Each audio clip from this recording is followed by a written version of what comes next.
In the year of our Lord 1384, in the kingdom of France, there lived a very poor man with his 2 sons.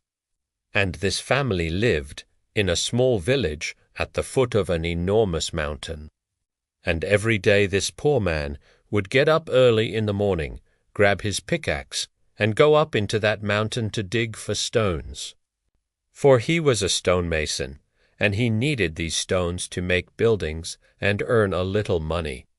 Now, these 2 sons of his were big, strong boys, but they were also lazy. They didn't want to work.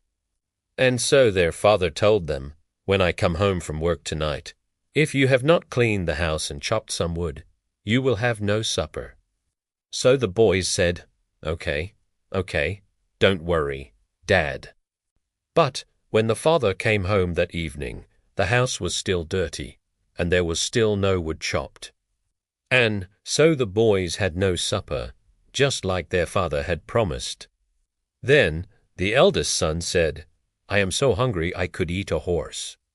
And his father replied, "Well, why don't you go out into the forest and look for some food?"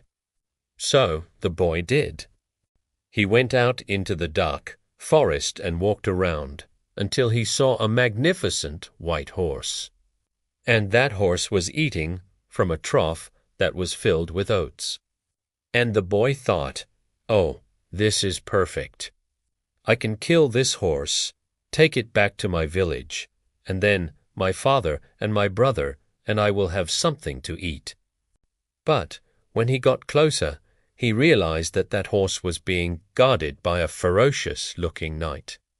And the knight saw the boy and shouted, "Who are you, and what are you doing here?" The boy lied and said, "I am just a poor peasant who has had nothing to eat today. And I saw your horse, and I thought, perhaps I can kill it and take it back to my village so that my family can eat." The knight said, "No, you cannot do that.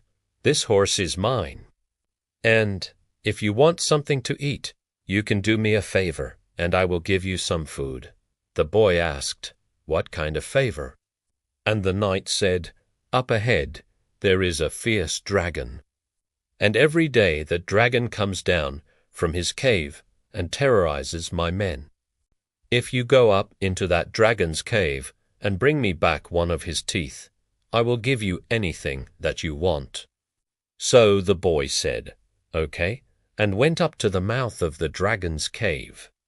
And as soon as he got inside, he was met with fire and smoke and horrible screeching noises. And after walking around in this cave for a while, he found a huge pile of treasure. Then he turned around and saw the biggest dragon he had ever seen before, and that dragon said, "Who are you? And how did you get into my cave?" The boy lied and said, "I am a servant of this knight over here, and he sent me into your cave to get something to eat."